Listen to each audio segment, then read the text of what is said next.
নমস্কার বন্ধুরা, আমি শুভ্রনীল। তোমরা প্রচুর ভিডিও দেখে ফেলেছো বরবাদের বক্স অফিস রিলেটেড।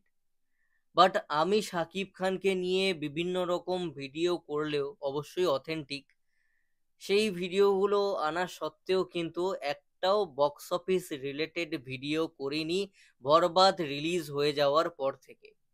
যেখানে আমার এখন গ্রোথ চ্যানেলে সবচেয়ে বেশি দরকার সাকিব ভক্তরা তোমরা যুক্ত হয়েছো সবে সবে, একটু কিছু সংখ্যক দর্শক যুক্ত হয়েছো, তো আমার বেশি বেশি কন্টেন্ট আনা উচিত ছিল।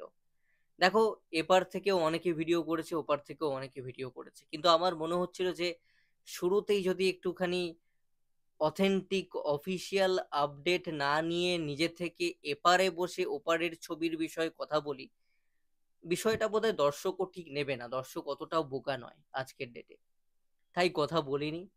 কিন্তু যদি তোমরা একটু পিছিয়ে গিয়ে আমার ভেরিয়াস ভিডিওস, বিভিন্ন ভিডিও যদি চেক করে নাও, তখন দেখতে পাবে যে আমি একটা কথা বলেছিলাম যে এটা কিন্তু বাংলাদেশের ইন্ডাস্ট্রি হিট হতে চলেছে, এবং যত রেকর্ড রয়েছে বাংলাদেশের প্রিয়তমা হোক বা তুফান হোক ভেঙে দেবে, এবং এটাই টপে চলে আসবে। এর পরবর্তীতে যখন ঈদে আবারও তাণ্ডব আসবে, তখন সেটা আবার টপে চলে যাবে। আমি এই কথাটা বলেছিলাম।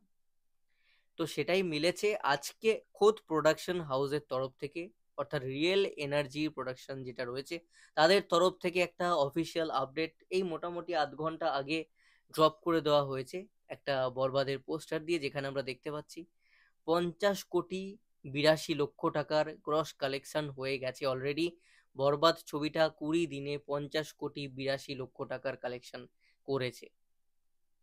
তো গ্রস আর নেটের একটা পার্থক্য রয়েছে, সেটা অবশ্য আজকে আমি এই ভিডিওতে বোঝাবো না, তোমরা চেক করে নিও, অনেকে অলরেডি বুঝিয়ে রেখে দিয়েছে।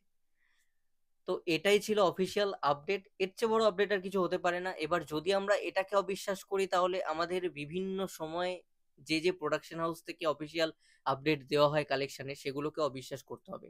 সেটা হিন্দি ছবি হোক, হলিউড হোক, বলিউড হোক, বাংলা হোক, যে কোনো জায়গায় যদি আমরা এটাকে অবিশ্বাস করছি, তাহলে সেগুলোকে অবিশ্বাস করতে হবে। কিন্তু আমরা সেগুলোকে যদি বিশ্বাস করি, যে এটাকে যদি অবিশ্বাস করছি, বিশেষ করে কিছু বাংলাদেশিদের উদ্দেশ্যে বললাম, দেশে বসে দেশের সর্বোচ্চ নায়কের ছবির কালেকশন নিয়ে যদি কেউ ডাউট করে ঈদের ছবি এই লেভেলের ভিড় দেখে, তাহলে সেটাই আর কিছু বলার থাকে না।